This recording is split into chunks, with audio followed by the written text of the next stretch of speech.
Welcome back to Trending in Education. Mike Palmer here. Very pleased to be joined by Andrea Samadi, who is the founder, author, and creator of Achieve It 360, an educational consulting firm she founded in 2012. She's also the host of Neuroscience Meets Social Emotional Learning podcast, and we're very happy to have her on as a guest today. Andrea, welcome to the show. Thanks so much, Mike, for having me today. Regular listeners to the show know that we frequently talk about neuroscience, and we love to talk about brains, and we also love to talk about social and emotional learning. In fact, I like to say I get socio-emotional, baby, regularly on the show because I like to break into song whenever possible. So the fact that you were able to hit two of our zeitgeisty words in trending in education, one being neuroscience and the other being social emotional learning, that's super relevant, and it sets a nice foundation for us to go a little deeper on some of this stuff. Can you talk a little bit about how the Neuroscience Meets Social Emotional Learning podcast came into being? Definitely. Well, before it was a podcast, I actually connected the two ideas, neuroscience and social emotional learning, together because I was urged to go that route from an educator that was working with my programs. And he said, I really see that you need to make your programs brain-based. And this was back in 2014. I was given grant money to work with schools in Arizona. And that's really where it started. He said, you don't have to do this, but I'd really like to see you write another book. Mm-hmm. And I thought, oh no, do I give him his money back or do I do what he's saying? And when you receive criticism, he did it in such a way because he was an experienced educator, former superintendent, that I really wanted to do what he was suggesting. And yep. He was in his office and he takes all these books off his bookshelf, D'Souza's How the Brain Learns. And he was giving me all of his most valuable resources. Yeah. And I thought, if I don't do this, this is going to be really bad. So I thought I better figure this out. And so that's really where it started. I was lucky at the time that I was mentoring with John Asraf, who's had a neuroscience researcher. I was able to call up and say, hey, can you help me make this connection? And when I was given Mark Waldman's research, he actually gave me everything he was working on, a book he hadn't even published yet. And I completely saw how the 5 competencies of social emotional learning, and I added the growth mindset in there for the 6. Yeah. But I saw how they really connected to the brain and neuroscience. And so that's where the title came from. And I actually had social emotional learning meets neuroscience first. And I threw that past a bunch of educators that I work with at the Department of Ed. And they said, let's put neuroscience first because everyone's tired of hearing about social emotional learning. Yeah. It's been thrown around out there. Let's put the focus on neuroscience. So before this was even a podcast, that's where that came from. Yeah. I wrote the curriculum based on the Level Up book. The program came out. And then I presented it in Toronto to York Region schools at a conference. And I was told my session was the first to sell out before the event even began. Nice. And I hadn't even presented this yet. This was just ideas that I saw through this research. And it was all very new to me. And I remember, I had to practice so hard to get those 3 parts of the brain down. And then, it was taken really well. We had over 300 people come to each of the sessions. People were lined up against the walls. And so, that's where I knew I had something. Yeah. So when I was actually looking to redo my website last January, I bought a template that had a podcast theme. And I'd always been interviewing people. I have an online membership area where all my programs are for the students and teachers. So interviewing people wasn't new, but the podcast was. I looked it up. The developer said, you can delete that section if you don't want it on your website. And I thought, well, let's just see what's involved. And I Googled, how do you start a podcast? And there was all this stuff about syndicated. Yeah. I didn't even know what it was, how to get started, but you can easily figure out anything. And that's really where the podcast started. Yeah. Just in June, I thought, let's just do this. And I was shocked at how it took off. It started very slowly. And you start getting listeners, you got to put content out, but then Yeah. it builds and the momentum builds on its own. So Next thing you know, you're appearing on Trending in Education. Like it's a real Cinderella story, you know? it's crazy the amount of people that contact me for their shows, Yeah. for conferences now. I'm always Yeah. getting messages on Twitter. Well, when you were talking, it sounds like the peanut butter and chocolate eureka moment happened. And frequently that is the case nowadays too, where like, folks tend to get expertise in one sort of narrow thing and they don't necessarily make the lateral connection. And then I think if you can find interesting pairings to make those types of connections, and neuroscience and social emotional learning makes perfect sense. It's almost like the way we have this arbitrary distinction between the arts and sciences.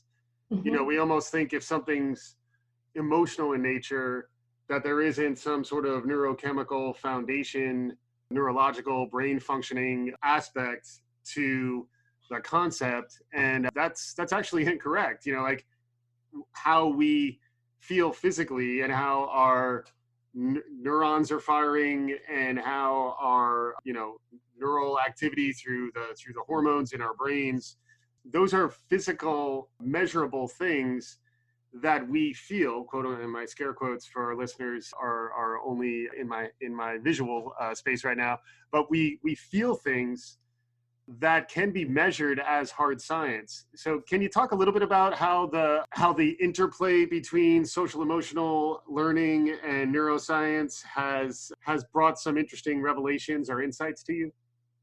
Definitely. So we've got the social part of social and emotional. So just think about that, the social brain. We've got how to navigate social situations, resolving conflict, showing respect towards others. So those are all the social skills that we have. And then there's a lot of research out there about the social brain. You just Google social brain. There's a lot out there. When we feel threatened or rejected in a group, we turn to the fight or flight with our brain. So, there's that whole aspect. Growing up, what it felt like when you were in middle school and high school if you didn't belong. Just now we can understand that with our own kids or with our students, that, the way that we feel about world tragedies is how our young students are feeling about inclusion. Mm-hmm. And thinking about how their brains are shutting down. So just understanding that part with the social, these are all skills that we now know we need to teach in the schools, and the curriculum is coming in with that. Yeah. And then we've got the whole emotional side. So emotions come into the brain with a stimulus that triggers the body for a certain response, and then it hits our limbic system, sends messages to our amygdala, and then our hippocampus with our memory. It's all connected. So we've now got to understand our own emotions and the emotions of others. So there's the social side, there's the emotional side, recognizing and managing our emotions, others, and the ability to cope with frustration, disappointments, and stress. And I actually interviewed Mark Brackett. He was the founder of the Yale Center of Emotional Intelligence, and his new and most recent book, Permission to Feel. It's so interesting because he talks about how, we're not taught to talk about our feelings at all. And he did this activity. He said, show me on your face what anger looks like. And anyone can show anger, but show me on your face what love looks like. And the whole room, nobody could do it. And I was thinking myself, I'm like, I know what love feels like. It's, unmistakable. When you feel love, Right. But what does that look like? I have no idea. Yeah. So when you were talking before about what areas do you think we still need to dive deep into? Well, I think we understand the social side, but the emotional side, it's not, been the norm to talk about our feelings out loud. Yeah. Say how we're feeling. And then the third part brings in those academic and cognitive skills, the skills our brain needs to think, reason, remember. And we all know what those executive functions are. They're in the prefrontal cortex, like focusing and setting goals. And there's a lot of research about ways to improve the executive function. But putting all these three things together, the social, emotional, and cognitive, in your opinion, what do you think we need to pay attention to? I think the connections among the three is where I really feel sometimes we almost miss the through line, so that's why, like, the fact that, you talk about the feeling of love, or there was I shared that Harvard Business Review article where they were measuring levels of oxytocin in their subjects' blood. Like, I was like, they were actually testing oxytocin levels by drawing blood before and after an intervention, which the fact that they got that through a human subjects board, I think was pretty impressive to begin with. But the idea that there are measurable ways to get feedback on social and emotional cognitive states, I think we're just at the early stages of making that feedback, less invasive. So, like, less drawing of blood, less putting on the tinfoil cap, and more like through some sort of passive monitoring, getting a read on the level of trust and psychological safety you have within your classroom. Like, starting to make that more transparent. Or if you're teaching online, how do you capture nonverbals so that you can sync up with the emotional state of the people you're trying to communicate with? I think a lot of that will remain sort of ineffable, intangible, unmeasurable. But I think increasingly the science is showing us that some of these things can actually be measured. And that's where I think the real breakthroughs will happen in the future, is like making transparent to a teacher through use of technology, feedback, monitoring, new levels of insight into understanding and comprehension from their classroom. And then I think that also happens in the other direction for the learner themselves. Like, I use Strava, I've used, Duolingo, I play a lot of fantasy sports, and all those things provide really rich data sets. The whole quantified self movement. I think the quantified self, as it relates to the learner, we're still in a very early stage. So, like, if I could get some biofeedback, after I'm taking a high stakes test or after I'm doing a public speaking engagement, to see, how agitated was I, and were there points where I was too hype and I needed to calm down? Were there points where I was too calm and I needed to amp up? I think those types of problems are going to potentially begin to be solved in the next, say, 5 to 10 years, where simple feedback mechanisms will give teachers and learners access to new ways to kind of change behavior, break patterns. And I know I did want to make sure we talked about some of your thinking about how to break patterns, because I thought that was really interesting. And then the other thing maybe we could start with is the 3 modes of brain functioning, which I saw you did a post about. It's the salient, executive, and default modes. And I saw a really good Vox explainer about this, but I think you went into further depth than I saw there. And I think all that then feeds back to what I was saying. Like, that's where, metacognition and awareness of the mode that I'm in, and then some intentionality, so that, okay, now I want to affect change. I want to shift how I'm thinking, how I'm operating. That stuff's really, really interesting, because I think that'll unlock new opportunities to change behavior. So can you talk a little bit about both those things, like those modes, and then how to affect behavioral change? Yeah, definitely. So if you were to ask me what my favorite part of the brain was, back in 2014, I only knew the 3 parts of the brain that Mark Waldman taught me. Then when I interviewed him in December, he said, let's scrap all that. I want to talk to you about the salient network, the central executive network, and the last one is the default mode network. And that's what he's focused on now. And it's pretty powerful, because few people have learned how to intuitively self-reflect on the deeper issues and struggles that we have. So when we're able to have relaxed, intuitive inquiry in our brain, that's the salient network. And when we can think about our problems, that's using the prefrontal cortex, the central executive network. And then, but most of us are stuck in the default mode network, our worries and our fears. So there's an amazing strategy or step process that Waldman taught me on the interview that I did with him. And a lot of the athletes are doing it. You know, you've got a problem, if you're going in for a test, or you've got something important at work, you've got to first of all relax, visualize. You see the athletes doing it before a game. I was blown away when I saw a baseball player sitting on the field. Instead of practicing, he was meditating. Mm-hmm. So you got to relax your body. That's when the creative insights flow into your brain. And Dr. Srini Pillai wrote a whole book on this, Tinker, Dabble, Doodle, Try. He's a Harvard professor, and he talks about the fact that, you know, Einstein created his theory of relativity in a dream. Mm-hmm. We've got to have those breaks where we stop thinking, and we're so busy these days. We're go, go, go. You know, I have to wake up early to practice this because otherwise it will never get done. And the fact that I'm researching all these people and I have all these tools, I think, you know, where am I going to put this? Well, I've got to wake up a bit before everybody else does so that I can practice this.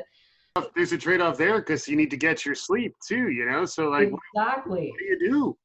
Go to bed early. And then sleep is always on my list. I could do with probably another half hour. Yeah. But, you know, right now it's so important to me that I'm learning this stuff. So I wake up and I'm ready to go. So I have a 1-year-old at home, so I'm sort of punting on sleep for a little while, but I'm a big believer in its power.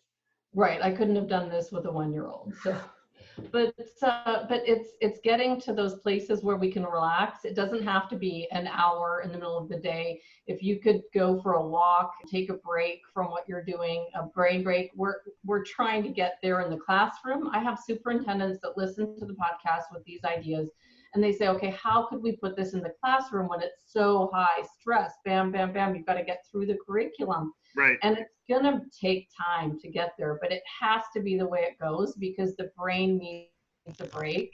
And that's just the way that it's going to learn. Learning consolidation takes place.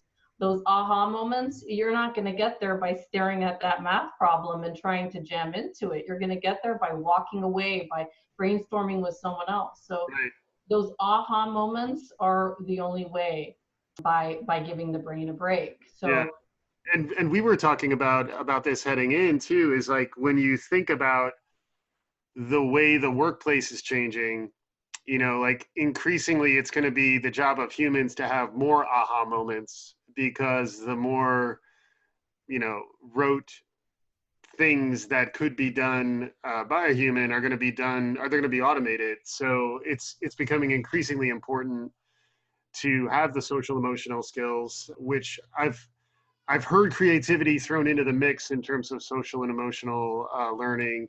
And I certainly think of it that way, where like in order to break out of sort of the rut of routinized thinking and, you know, Daniel Kahneman talks about, you know, fast and slow thinking. So like to actually break out of some of those ruts of the default mode network, you know, we need to learn how to both notice when we're in that rut and then adopt practices for ourselves that break the negative aspects of that sort of feedback loop.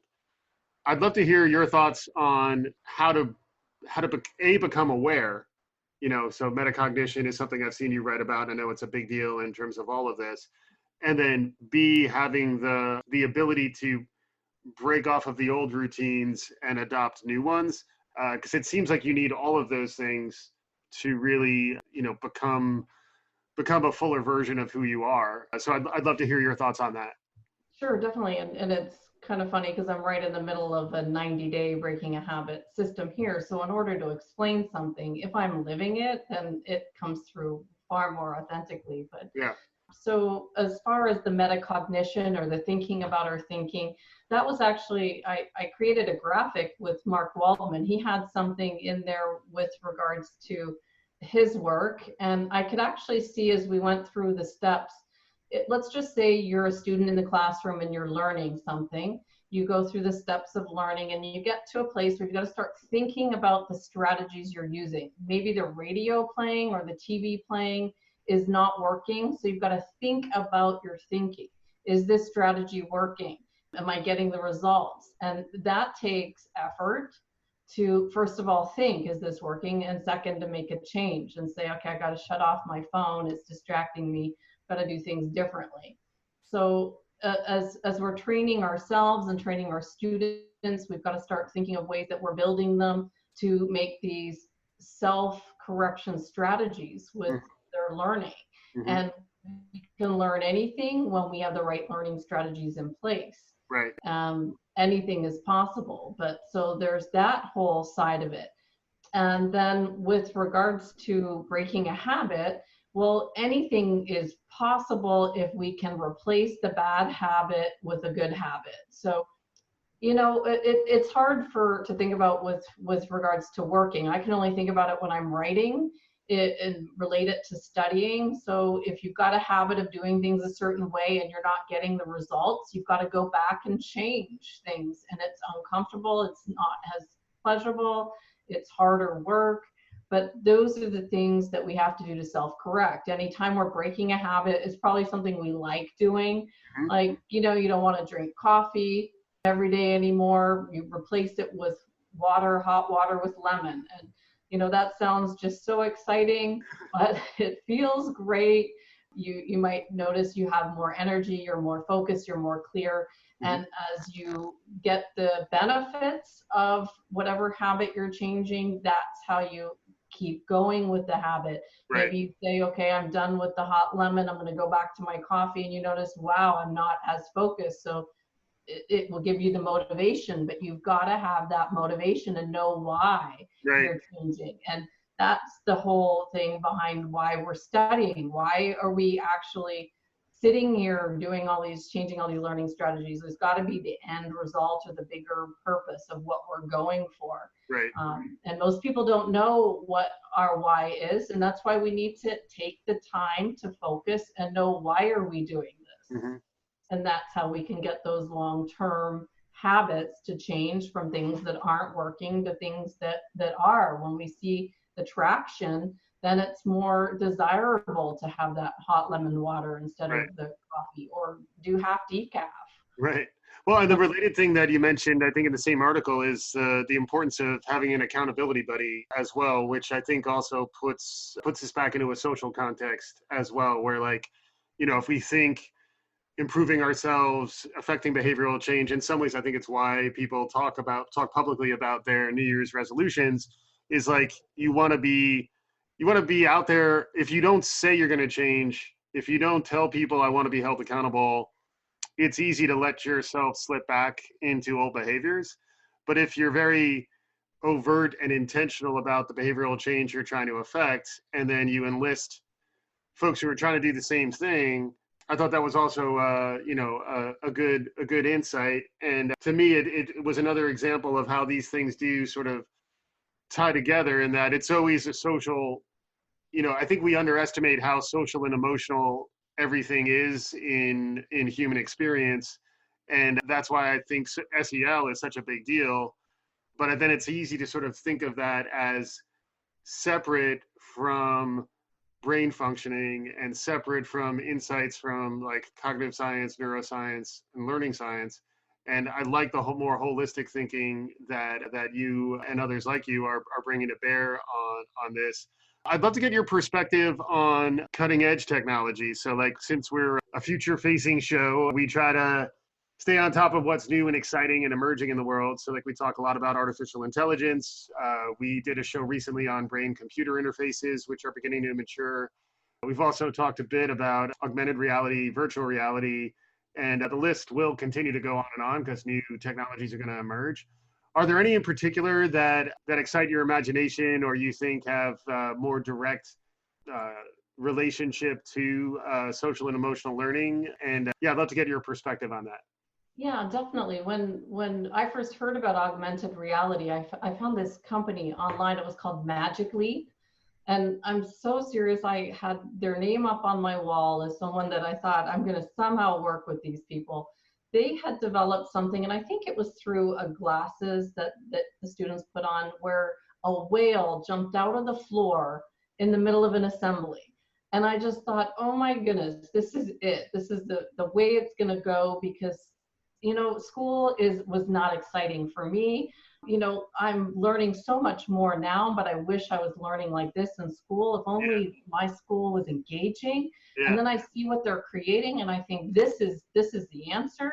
Right. But it didn't actually take off that way. I don't see schools all over the world with these whales jumping out of the gym floor. Yeah. But they are using virtual reality in the classrooms with brains turning around in the PE classes. I interviewed someone, my second interview, they're actually doing it in PE class, getting the kids to move. Anyone that I've talked to, they're using it. It's becoming more and more affordable. So I think as technologies become more affordable, that's when they can get into the schools. That really it's difficult for some schools to buy some of these new things without the funding, but it's definitely the way I see. But I thought this, when I first saw augmented reality, then I was trying to think, well, how could we get students to learn about these social emotional skills? You had some good ideas about inclusion and empathy. Yeah. There's been a little more research about that, about using VR, virtual reality in particular, to help teach empathy, where you can really begin to experience what it's like to be someone else. And frequently, the reason why folks have those biases is that they've never really been exposed to what it feels like to be on the other side. The example I remember from a New York article a few years back was in the case of domestic abusers. They frequently had never been in the context, the feeling, the perception of being physically intimidated by their spouse. And in some cases, I think there was a positive effect after that intervention, that it's almost like you can teach empathy through use of virtual reality. And then I think the related space that I'm really fascinated by is simulations, and teaching through simulations, particularly for like high stakes, limited access things. Like, like if you're training to be a pilot, obviously you're going to use a flight simulator in addition to your real flight time. Or if you're trying to, learn how to operate a very highly technical apparatus of some kind that you can only get in a particular lab. Now that access to at least simulations like that are going to be democratized, so that everybody can at least get the sort of preliminary training and experience under their belts. So yeah, I think there'll be a lot of interesting stuff around all of this as we careen into the future. One thing that we talked a little bit about, and you kind of touched on it, is the challenges of the rate of change within K-12 versus within the workplace versus higher ed or pre-K and formal learning. I do respect your work and the work of folks who are trying to make an impact within K-12, but frequently, even though the learners may be the most malleable and flexible, frequently the structure and of the institution itself makes it really hard to implement the sort of cutting edge emerging capabilities. Can you share a little bit of your perspective on that? Because you've been both a middle school teacher, and now you've been consulting in the space, both in schools and then also in workplaces. I'd love to get a little bit of your perspective on that. Definitely. When I ask everyone that's an expert, how long do you think this is going to take? I've been following CASEL. They're the leaders in this movement, watching how the standards have changed. I've watched every webinar since 2014, where they had, barely any states with SEL standards. Now, we're half the country is SEL standards. At least I think 70% of the country now has SEL on their website. So right. SEL is definitely making an impact. It's in the schools. Most people know what it is. They just don't know how to get started on it. So what I'm seeing, it's working in pockets. If there's always, when you present, there's always 5 or 6 people that come up at the end of a presentation that want to know everything. They're those go-getters.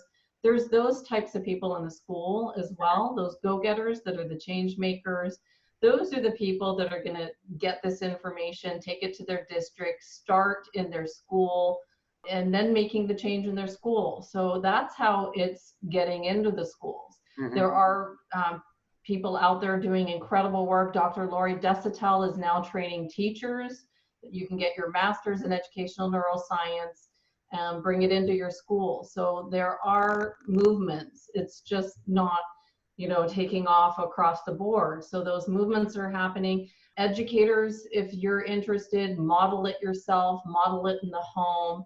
And then that's how we're going to have a better workplace where our students, our employees are going to be better prepared with these social skills that we need. We need them for, you're in a hotel and something's not right in your hotel. You don't just call down to the front desk screaming. You got to know the proper way to ask for what you need. Right. It translates all across life. So yeah, and if anything, what I've seen is, at least on the workplace side, there's more measurement of the health and engagement of your culture.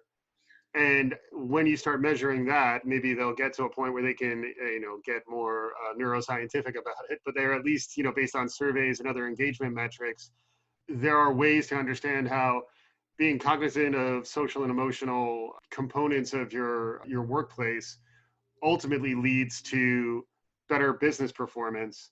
And I think that's in some ways not as true in more traditional educational settings. So like, I think the actual measurement and motivation to change quickly is more likely going to crop up in the workplace development side, where being novel may give you a competitive advantage and there really are fewer constraints on your ability to try some kind of new intervention.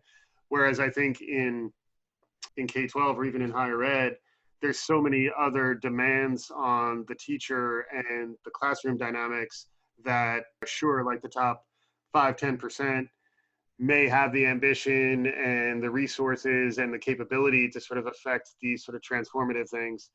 But I think increasingly, I'm looking more to workplace development, lifelong learning as the space, at least in the next, say, 5 to 10 years, where more innovation is going to be happening. And then I think once it works in those contexts, the other space that I think is super interesting is early childhood development. But from those two ends, I think are where we'll see more profound transformative models. And then ideally that could then power back into K-12. Although to your point, it's impressive, it reminds me of the Bill Gates quote, we overestimate how much change there'll be in 2 years. We underestimate how much change there'll be in 10. And if you think about social and emotional learning 10 years ago, it wasn't really a thing. And now it's everywhere. And in some ways, I do think the connection to neuroscience is probably spot on in terms of where this momentum will likely go, particularly if we continue to see advances in the research side, and then we can figure out how to translate that research back into the classroom. We're coming up on time, Andrea, and I'd love to have you back. This is a fascinating conversation. One of the questions we always ask our guests is, and I think we've talked about a lot of the trends, but what trends are capturing your imagination these days? Like what research are you looking at? What technologies are emerging? What new interventions are you seeing that you think might be gaining momentum as we head into the 2020s? Definitely the mindfulness movement, because I worked very closely with this young man. He's a teenager and he's trying to get mindfulness in the schools out in Florida. And he's part of this whole mindfulness summit, bringing us back into, what Waldman talked about with the salient and default networks. So right now it's the whole taking that time to understand my own self. What are my thoughts and feelings, so that I can understand others better, paying attention to intuitions. What am I feeling? Only by taking breaks and by strengthening my own brain can I get there. So when I interviewed the last person, that's not edited yet, but the last person I interviewed talked a lot about what's happening from a neuroscientific side with growth mindset. So the fact that when we're practicing things, the myelin goes over the pathway, making it simple and easy. So some of these things that feel weird in the beginning, understanding the neuroscience behind it. Yeah. Mindfulness is everywhere these days. And our listeners can't see you, but Andrea is in fact levitating. No, I'm kidding. She's not. So it's a great conversation, Andrea. What's the best way for folks who want to hear more to keep track of you and get access to more of this great content?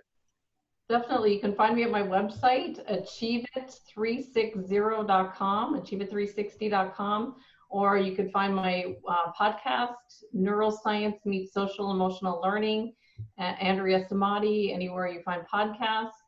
On social media, Twitter, LinkedIn, just put my name in there and you'll see me. Awesome.